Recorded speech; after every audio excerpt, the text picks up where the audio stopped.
दिनों शूट वूट कर रहे थे जंगल में, तो कभी ऐसा हुआ कि सामने आ गया वो शेर तो घबराहट हो गई हो कि अब ये लगाओ कि ये आखिरी बार है जब देख रहे हैं सामने से? नहीं, पूरे वाइल्ड लाइफ में मुझे कम से कम 8 साल मैंने एज ए प्रोफेशनल काम किया है। अच्छा। और वाइल्ड लाइफ में करीब 25 साल से मैं आना जाना मेरा दोस्ती यारी रही है वाइल्ड लाइफ से।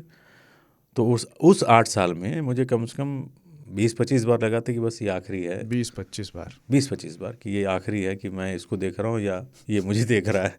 अब तो आ रहा हूँ तेरे बारगाह में, अल्लाह पनाह दे देना टाइम से आवाज़ निकलती थी। इनफैक्ट कई बार तो ऐसा रहा है कि आपको LIC की अपनी पॉलिसी नंबर याद आने लगती है कि बस ये आखिरी है। अम्मी अब्बू के चेहरे, बच्चे रोते भी लगते हैं, आपके दिखने लगते हैं। सूरी साहब और मैं उसी आदमखोर टाइगर के चक्कर में शूट करने हम कॉर्बेट में थे। तो चूंकि जंगलात वाले से हमारे अच्छे जान पहचान और संबंध अच्छे होते थे और लोग जानते थे कि हम लोग वाइल्ड लाइफर हैं और फिल्म मेकर हैं और सब अच्छे दोस्ती यारी में रहते थे, तो हम भी गए और कॉर्बेट में ढिकली एक जगह है, वहीं पे होटल वगैरह है, रिजॉर्ट वगैरह, हम ढिकली में रुके थे और ढिकली से ही कुछ दूरी पे सुंदर खाल यानी आ जाता है। तो शाम का टाइम था, मैं और सूर्य साहब होटल में अपना थे, फिर रात के करीब 8 साढ़े 8 बजे रहे थे। तो हुआ कि चलो बॉस एक सुंदर खाल का राउंड लगाते हैं। कहा साहब, सूर्य साहब थोड़ा देवानंद के बहुत बड़े फ़ैन हैं। कहा साहब अच्छा। एक राउंड लगा गए थे बॉस, और पीर बाबा का दम के हुआ पानी हम दोनों ने लिया हुआ था, थोड़ी मात्रा में, ज़्यादा मात्रा में नहीं। उन्हीं की स्विफ्ट होती थी। हम गए तो एक एज पे हम रुक गए।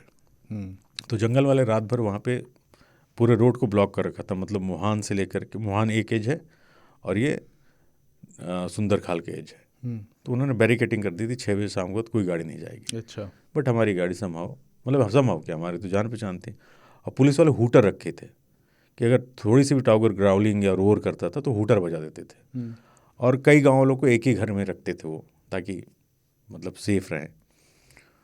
एक पर्टिकुलर एज पे हमने गाड़ी लगाई, सूर्य साहब भी ड्राइव कर रहे थे और वहाँ हम खड़े अपना बैठे हुए, क्योंकि टाइगर बहुत दूर से सुन लेता है।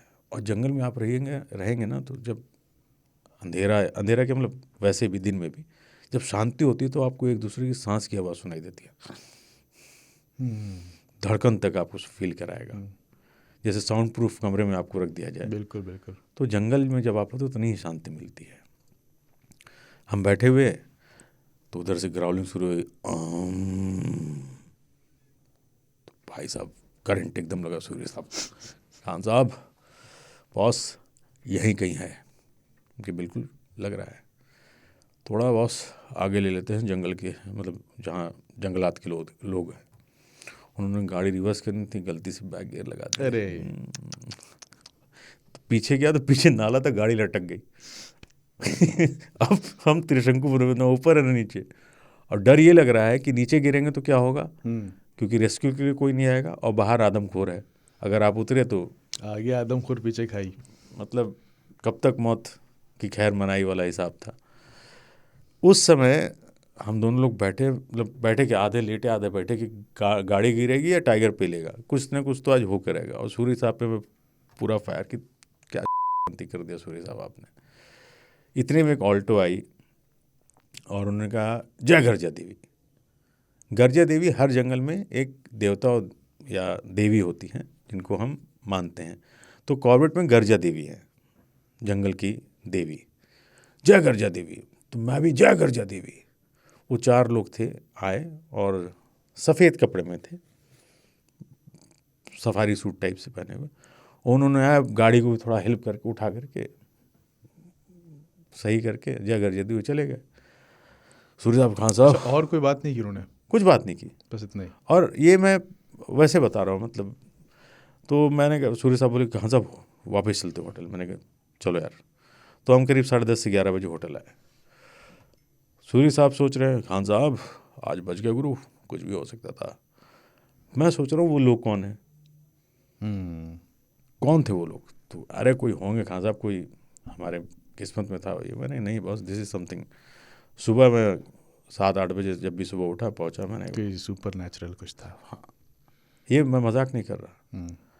तो मैंने कहा भाई गाड़ी गई, तूने कोई गाड़ी गई नहीं 6 बजे के बाद सर। वो एक ऑल्टो हुआ नहीं, वहाँ भी चेक पोस्ट पे गया, यहाँ कोई ऑल्टो नहीं। उस दिन से मेरा गर्जा देवी पे पूरा यकीन है। आप कह रहे थे मैं जाता हूँ तो मैं वो भी हाँ, मत्था टेकता हूँ। उस मंदिर में बगैर मत्था टेके मैं जंगल में नहीं जाता। ये वहाँ के सारे लोग जानते हैं, जितने भी गाइड ड्राइवर हैं, कि आसिफ भाई बगैर मत्था टेके आगे नहीं जाएं, घंटी बजाए।